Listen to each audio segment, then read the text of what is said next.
Coming up, First Amendment fight.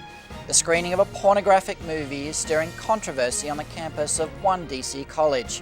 School administrators stopped the showing, but students went ahead with it anyway. They say this one's all about the First Amendment.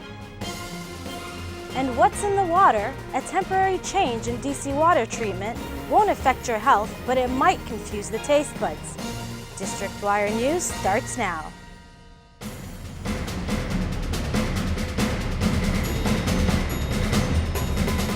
Good evening, I'm Neil Hickey. And I'm Haifa Al-Mubarak. A screening of a XXX movie at the University of Maryland engaged students and lawmakers in a First Amendment debate this week. In compromise, student groups showed only about a half hour of the film at an event last night.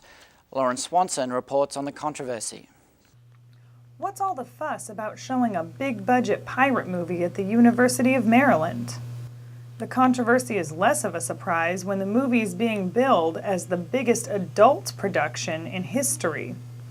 But at least one media theory professor says the controversy is exaggerated.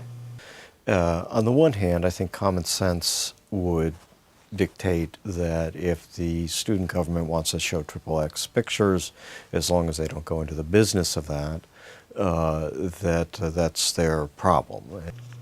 After scrapping plans to show the 2.5-hour porn epic, student groups decided instead to screen excerpts last night at the Student Union. This follows Maryland State Senator Andrew Harris's threats to withhold funding from the university if the movie was shown.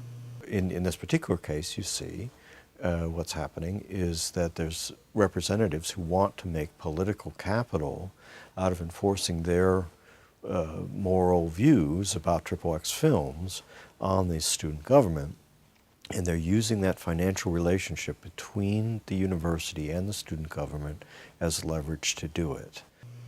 About 200 students attended the screening, which included a panel discussion of the First Amendment issues involved. For District Wire News, I'm Lauren Swanson. The University of the District of Columbia is planning to cut its undergraduate educational department. The bachelor's degree in education would be replaced with a master's program. School data shows only 7 to 8% of education students finish their degree. There are 380 students in the education program, but enrollment has declined in the past 5 years. Some professors and students are outraged. They say cutting the program would hurt a DC public school system in need of qualified teachers. But the DC teacher shortage turns out to be a national issue as well. The teacher workforce could be cut in half as the baby boomer generation prepares for retirement. Sarah Tobianski visited with some local schools to find out more. A tsunami of vacancies is about to hit schools across the country as baby boomers begin to retire.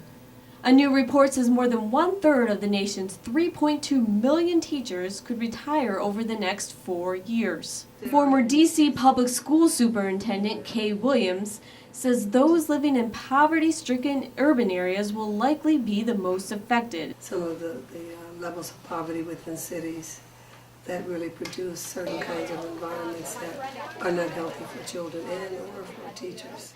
Statistics show 1/3 of new teachers leave within 5 years, costing school administrators like James McDowell millions in recruiting and training expenses. We have to make sure that we are providing our teachers with incentives, helping them with professional development to help further their education at a low to almost a no cost expense to them. McDowell found a great catch in Sean Mulcahy, who recently quit a job at Booz Allen to teach math. Having impact on their lives is really what gets me out of bed in the morning.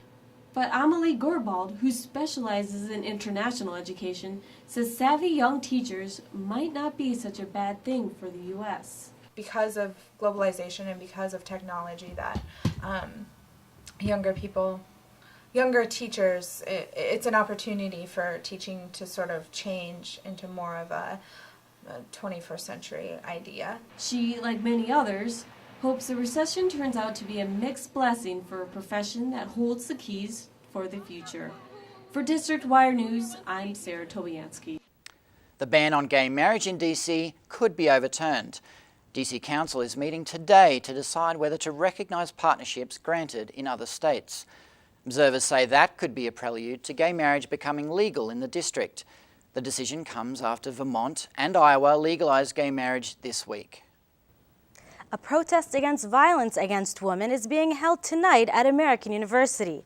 The Take Back the Night rally will include students discussing how they survived sexual attacks. The event will also present strategies to combat sexual assault. Figures show sexual violence increases during the warmer months when many people choose to walk. The rally begins at 8 p.m. in front of Hugh Halls. DC water authorities are doing a spring cleaning. If you live in the district, you may have noticed a smell coming from your faucet. DC Water has made changes to your water, but it's nothing to worry about. Kate Setter has this report. What is that smell coming from your faucet? Don't worry, it's just chlorine being added to make your water safer. In the summertime, the conditions that the bacteria grow in are ideal.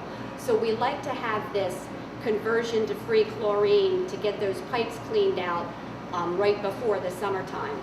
Throughout the year, a chlorine and ammonia combination are filtered through the water of the Washington Aqueduct. It serves DC and Arlington and Falls Church in Virginia. But during the month of April, only chlorine is filtered through the water.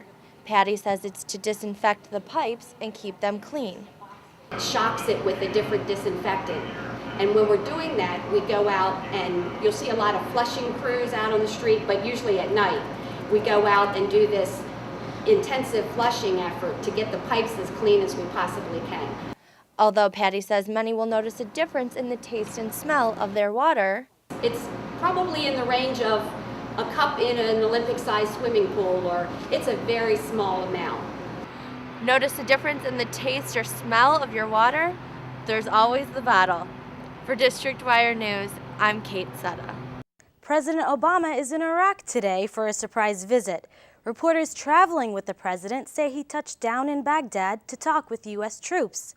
He also plans to hold talks with the Iraqi president and prime minister. It was an unexpected stopover after his trip through Europe. Obama was in Turkey last night, where he addressed the country's parliament and a town hall meeting. It's been a mixed trip for Obama. He won praise for making headway at the G20 summit, but was criticized for failing to secure more support in Afghanistan. A new poll out shows nearly half of all Americans have negative views about Islam. That's the highest percentage since 2001. The Washington Post and ABC News polls found 55% of Americans say they do not know basic beliefs of Islam, and most don't even personally know a Muslim. As well, 30% of Americans say they believe that mainstream Islam supports violence against non-Muslims. Video has been released of North Korea launching long-range missiles. The launch of the rockets came despite several international warnings. North Korean leader Kim Jong-il is said to be greatly satisfied with the test, but the move has been widely condemned elsewhere. The U.S. State Department says the action only further isolates the country. The UN Security Council held an emergency meeting Sunday, but has not officially responded to North Korea. The official death toll from the Italy earthquake is now more than 200. Rescue workers are still sifting through the rubble, but hopes of finding anyone else alive are fading.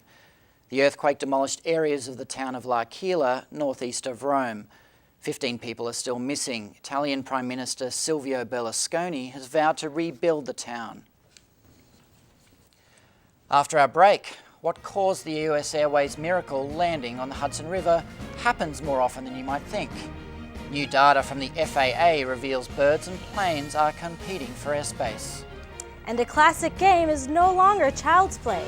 Nintendo and PlayStation may be the video games of choice, but pinball is making a comeback.